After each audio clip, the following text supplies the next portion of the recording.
Welcome to EPG Pathshala.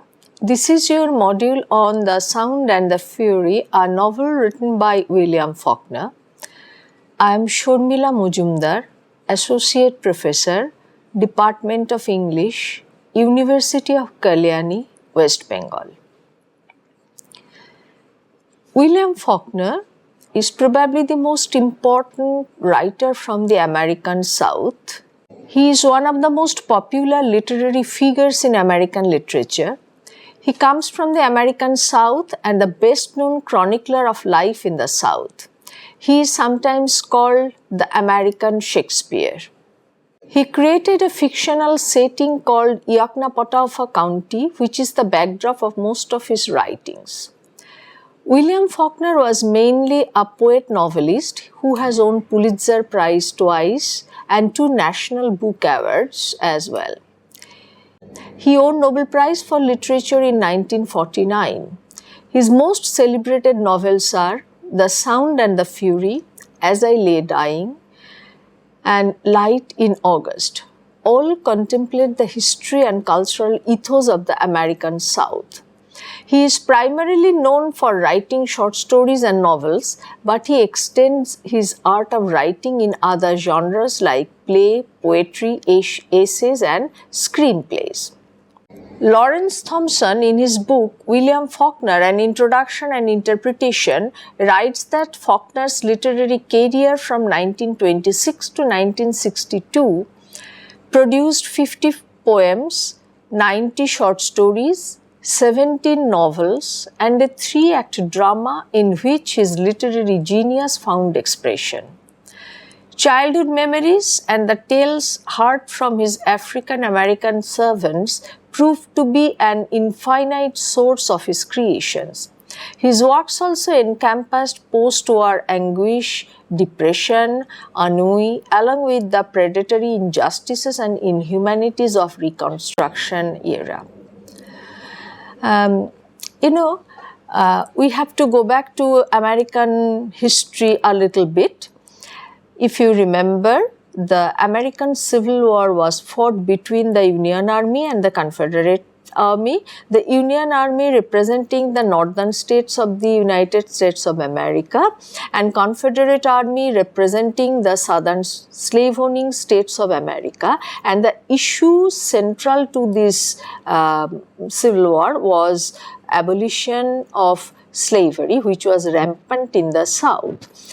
Now, what happened, after the abolitionists, the Union Army won the battle, slavery was abolished, as a result of which South suffered not only huge loss of property but also a way of life which rendered many Southern families absolutely devastated.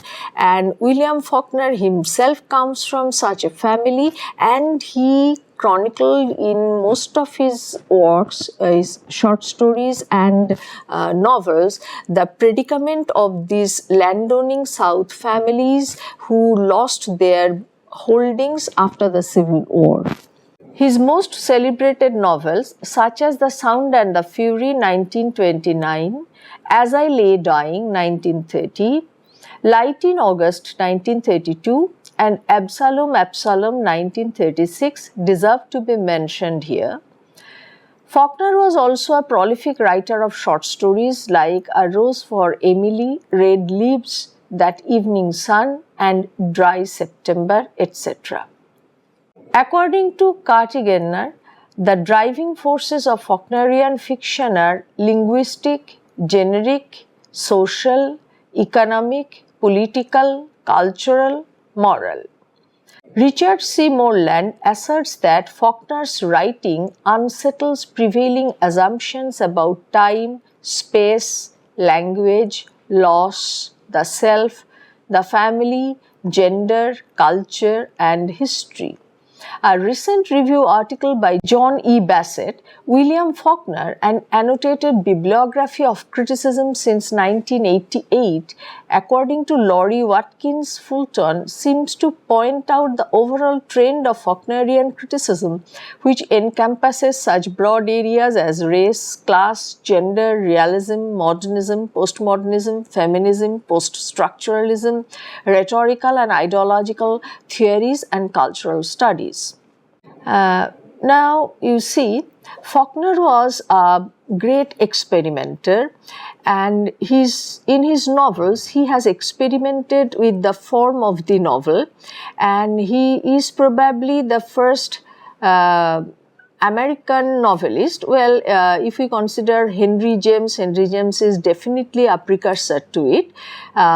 He used the stream of consciousness technique in his novels, which was being used by his contemporary British modernist novel writers as well. He experimented with the vocabulary and also structures of these sentences. You know, most of his sentences are complicated and far too long, posing a challenge to the reader, and it sometimes really becomes difficult. And he also broke down the idea of chronological time. His narratives moved back and forth in time, and sometimes these created confusion, and all his novels require very patient and concentrated reading to make any sense of these. Malcolm Cowley, in his introduction in The Portable Faulkner, has claimed that the pattern of his fiction is based on stories heard in his childhood, but he transformed the material by adding emotions, passions, thoughts, feelings, ideologies, and conceptions. Consequently, his characters look like real human beings. The aged characters represent the Old South, while the young ones are shown affected by the loss of moral values in post-war world and increasing commercialization. He also opined that in second reading, a reader realized that his many characters and incidents have a double meaning and serve as symbols. His novels possess the quality of being lived, absorbed, remembered, rather than merely observed. Irving Howe's book, William Faulkner, A Critical Study, presents the thematic analysis in two parts titled William Faulkner, His World and His Work, and An Achievement Considered. Regarding the immortality of characters, he says that no novelist since Henry James has created such living characters who break the boundaries of novels and live in the memories of readers forever. The writer also praises Faulkner's dramatic conflict, persuasive characterization, fluidity of narrative, and the inner logic of the work. Now we come to the particular novel which is there in your syllabus. It is The Sound and the Fury, which was written in 1929.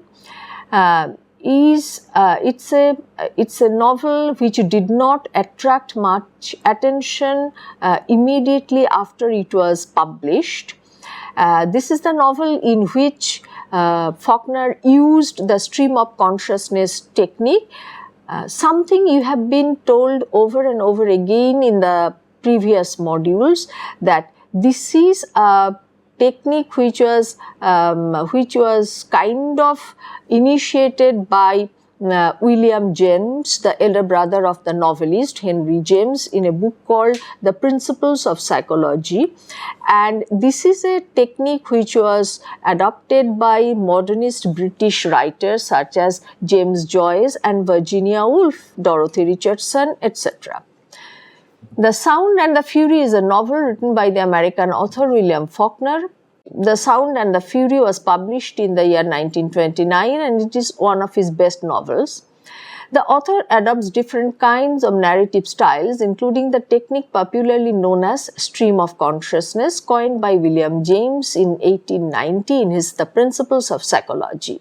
The title of the novel, as you are probably aware, is taken from Shakespeare's Macbeth. All these lines are very famous, and it is the famous soliloquy of the protagonist, which occurs in the fifth scene of the fifth act of the play. It reads like this: "Tomorrow and tomorrow and tomorrow creeps in this petty pace from day to the last syllable of recorded time, and all our yesterdays have lighted fools the way to dusty death. Out, out, brief candle. Life is but a walking shadow, a poor player that struts and frets his hour upon the stage, and then is heard no more. It's a tale told by an idiot, full of sound and fury, signifying nothing." Now you see, the title Sound and Fury, when Faulkner chose the title Sound and Fury, probably he remembered the last two words of this soliloquy, that it signifies nothing, which means it signifies apparently nothing and may a lot of things which generally evade the attention of the general reader, and in general people in life they lose sight of a lot of things which are there just beneath the surface. The first three chapters of the novel consist of the intertwined thoughts and memories of the three Compson brothers. Now you know The Sound and the Fury is a novel about a family called the Compsons, who were southern aristocrats who lost their property after the Civil War, and they lost a way of life and they were unable to find a new one for themselves. So in this process they were corrupted, they degenerated and kind of devastated and completely destroyed, because they could never negotiate their life and their livelihood with the new environments in which they found themselves. The first three chapters of the novel consist of the intertwined thoughts and memories of the three Compson brothers, recorded on three different days and year, namely 7th April 1928, 2nd June 1910, and 6th April 1928. The first part of the novel is narrated by Benjamin Benzi Compson, who is a 33-year-old man. His narrative voice is presented in the form of stream of consciousness technique. He is the youngest child in the family and mentally retarded. The second part of the novel is narrated by Quentin Compson, the eldest child of Jason and Caroline. This chapter deals with the events of the last day of Quentin's life as he is preparing to commit suicide. Like the first section, it is also described in stream of consciousness technique, but with more careful manner, not as disjointed as Benji's. It is constant switch between contemporary events and memories of Quentin Compson. Now, you see, as I was telling you, that Faulkner broke down the idea of chronological time, and in Quentin Compson's narrative, you can find that he constantly switches between his memories and his present, and because all his life is coming before him in as if they are a series of cinematic shots, because he is preparing to quit his life. And you know, the first chapter, which is narrated by Benzi Compson, Benzi has sometimes been, it's important the dates are Easter. The 6th and 7th April, they are just the day before the Easter and the day of Easter. And you see, Easter is an occasion of resurrection. On Good Friday, Christ was crucified, and on Easter Monday, he was resurrected. So you see, Benzi Compson has assumed some signification as a Christ-like figure, and it's also important that he is 33 years old, exactly the age when Christ was crucified. The third section is narrated by Jason, the third child, who is the only character who stands beside her mother. Jason's narration takes place exactly one day before Benji's section, which is the first section of the novel on Good Friday. The fourth chapter of the novel falls on 8th April 1928, the day after Benji's narration and 2 days after Jason's. Faulkner himself narrates the fourth chapter in his own voice by focusing on Dilsey, the Compson family's devoted black housekeeper. So you see, the fourth chapter is the only first-person narrative. The Sound and the Fury is set in Jefferson, Mississippi, which is the backdrop of most of his novels and short stories. The novel deals with the story of Compson family, who are formerly aristocrats in southern regions, but currently they are struggling to continue their family reputation. As suggested or described in the novel, over the course of the 30 years, that family falls into financial problem and they lose their faith and hope in religion as well as their expectation with the city of Jefferson. During this struggling period, many of the characters of the family die tragically without getting any hope in real life. You see, the southern aristocracy believed in a sense of values and code of conduct which became obsolete after the Civil War, and their tragedy was they could never get out of their existence in a period which has been frozen by time, and they tried to resurrect their old world into a new situation which is impossible, which they fail to do, as a result of which they are destroyed. And this old world way of life expected men to be breadwinner, dependable, intelligent, and of course patriarchal, and women to be beautiful, obedient, good housekeepers, wives and mothers. The novel is classified into 4 distinct parts with an appendix to reveal the unintelligible part of text. The first part of the novel is narrated by Benjamin Benji Compson, who is a 33-year-old man. As Faulkner himself described it, Benji's part is a tale told by an idiot. One could point that Benji is the idiot referred to in this line. The title of the novel comes from Shakespeare's Macbeth, Act 5, Scene 5. In Macbeth's famous speech about the meaninglessness of life, he states that it is a tale told by an idiot full of sound and fury signifying nothing. About the inclusion of Ben's chapter in the beginning of the novel Sound and Fury, the critic says that Ben's version not only gives fragmentary impressionistic outline of the story, but it also justifies the first meaning of the title, Tale Told by an Idiot, full of sound and fury. The novel opens with Benji's 33rd birthday.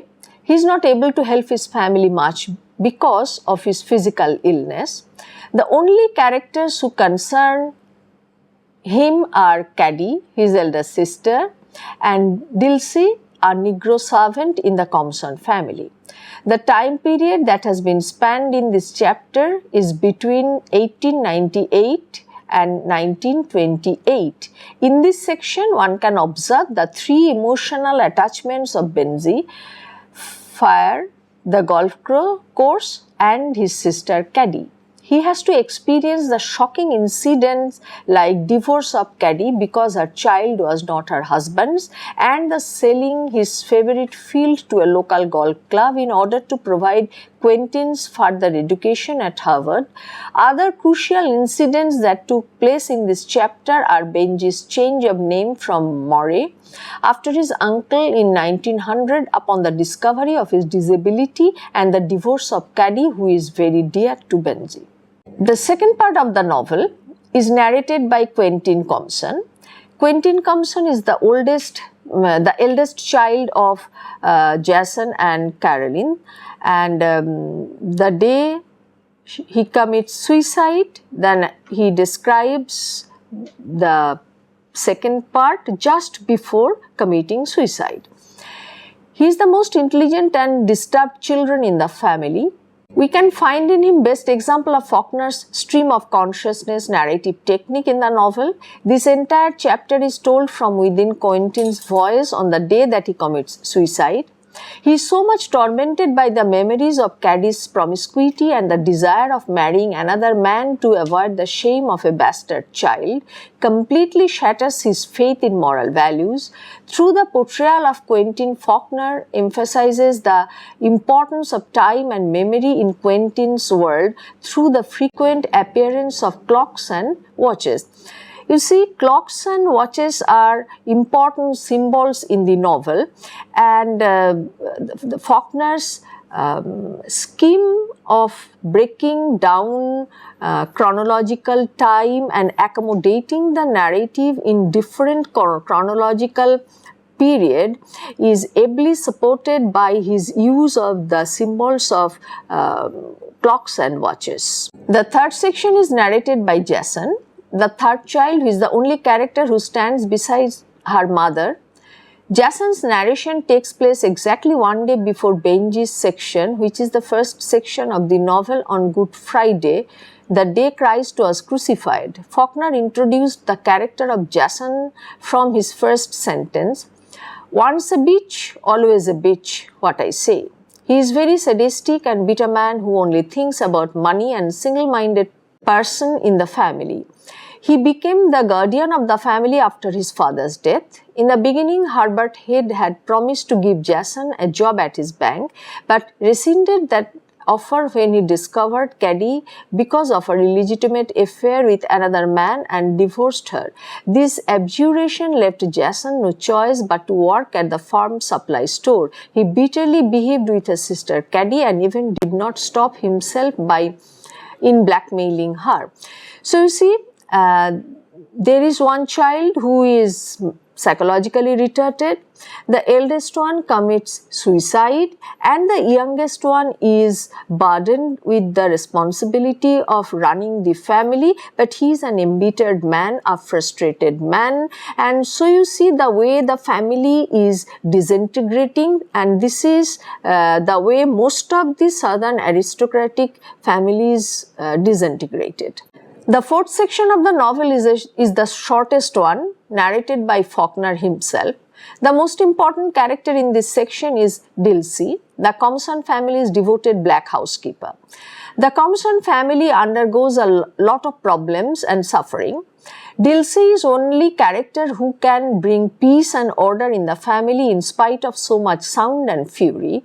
This section deals with the panoramic view of two worlds of entire Compson family and Dilsey's world. So you see, here is a clear wedge driven between the world of the aristocrats in the south and the world that their African American servants inhabited. But in spite of this sharp wedge between these two worlds, Dilsey tries to bridge the gap.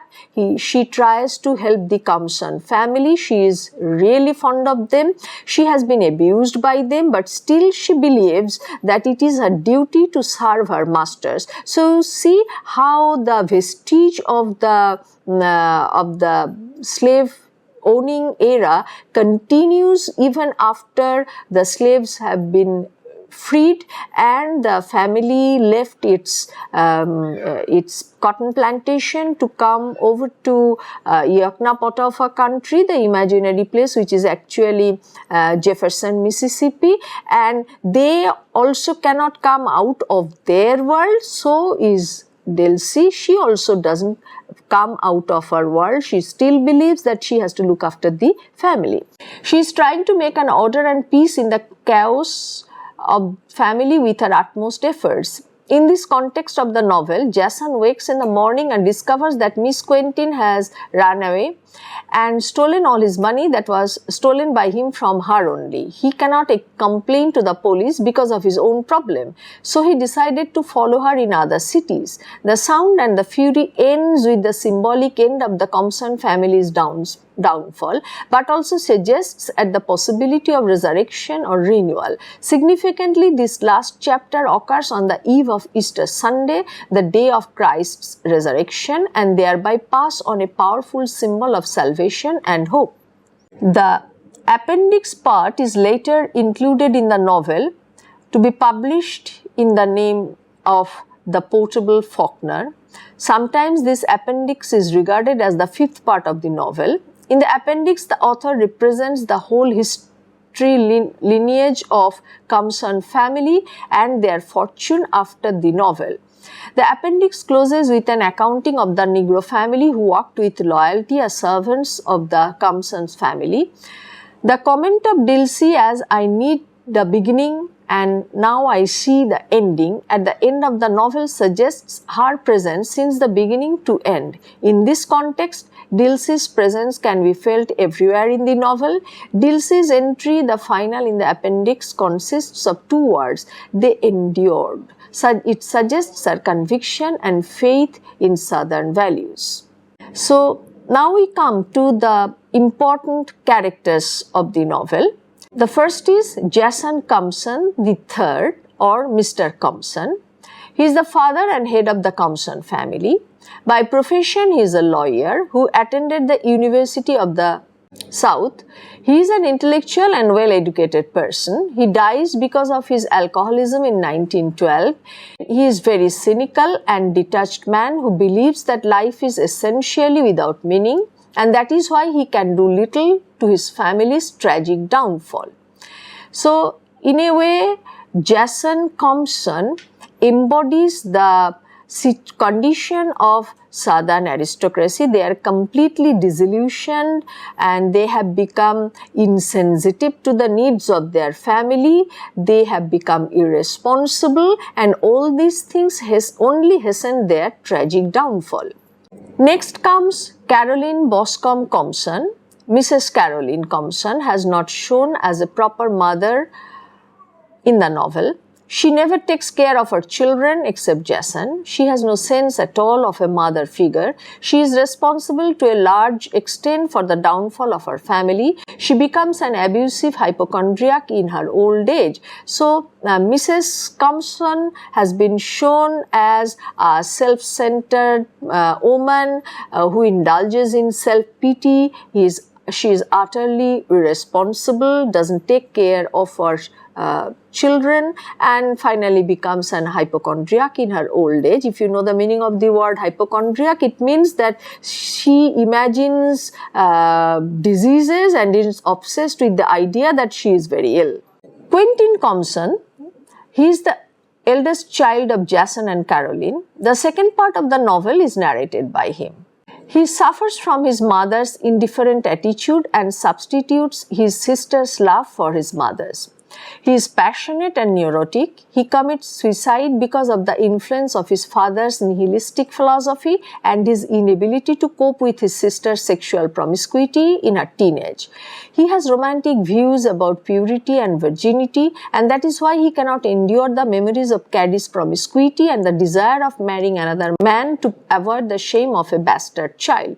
Now you see, in this manner, Quentin represents the values of Southern aristocracy who believe that women should be pure, women should be innocent, and their only responsibility in life is to provide their husbands with children, to look after them and look after their husbands. So, Caddy's promiscuity hurts him so much, not only because Caddy is a sister whom he loves dearly, not only because Caddy has suffered social ostracization because of her promiscuity, but also the very fact that it violates the Southern code of conduct. Jason Compson.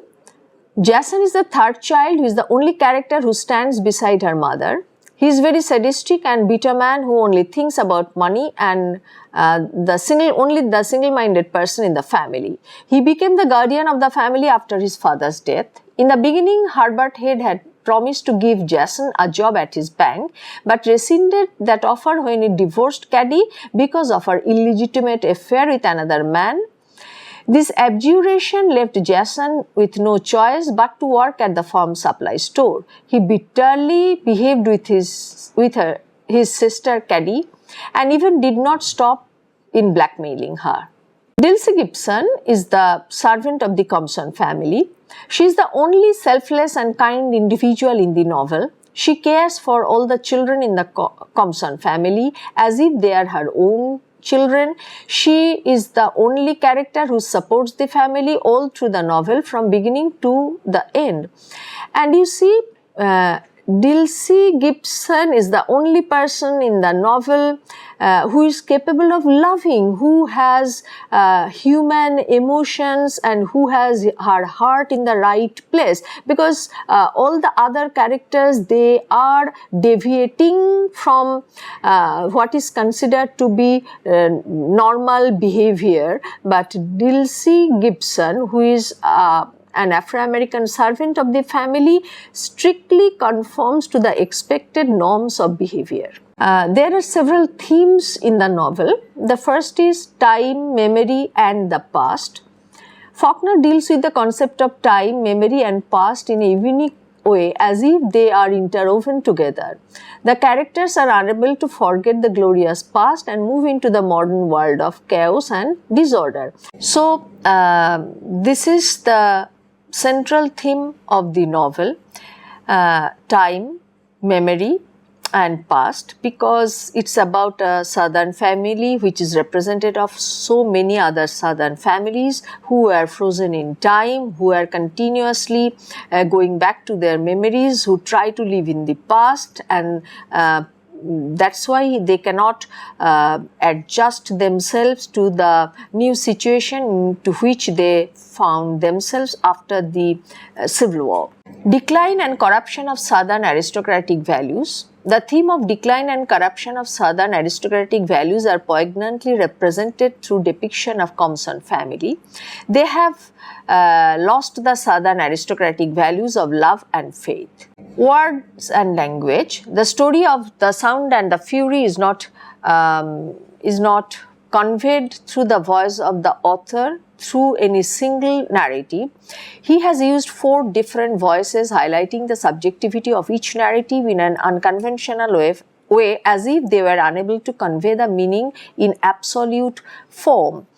Faulkner himself said that he was not very sure whether, even after using 4 different narrative perspectives, he has been able to convey what he wanted to. And this is something unique in American novel, using 4 narrators, trying to give the reader 4 different perspectives, and that is how Sound and Fury is one of the masterpieces of the 20th century, because of its, not only because of the way the author has dealt with the theme, but the way author has experimented with style and structure and narrative technique. There are some symbols in the novel. Water symbolizes cleansing and purity throughout the novel, especially in relation to the character of Caddy. Watches and clocks. Quentin's watch, the watch is never-ending ticking, symbolizes the constant, relentless passage of time. Evelyn Scott opines that The Sound and the Fury is an important contribution to the literature of fiction and presents the story of the fall of a house, the collapse of a provincial aristocracy in a final debacle of insanity, recklessness, psychological perversion. Maurice Condrew views that the whole novel vibrates with sound and fury which signifies nothing. Perrin Lowry, in his essay Concepts of Time in the Sound and Fury, comments that this novel is the combination of two actions occurring in different time spans and covers 30 years of family history of Compsons in 3 days. He also talks about the arrangement of the 4 sections, disrupted time sequence, and the cyclical progression. So you see, Sound and Fury is a novel which demands meticulous reading and attention on the part of the reader, because its experimentation with the technique of novel writing, the way Faulkner chose 4 narrators, and you will also remember that not all the 4 narrators are either first person narrators or the narratives are in the stream of consciousness technique. The first 3 chapters are use stream of consciousness technique, and the 4th chapter is spoken by the narrator himself. So all kinds of experimentation goes into the narrative technique of the novel, and now you can ask why, and the answer is because Faulkner felt he was trying to talk about people, their past, their memories, their history, the way they represented a very significant period in American history, particularly the American South, that this kind of complex narrative was necessitated by the vastness and depth of the theme that he tried to deal with in the novel. Thank you.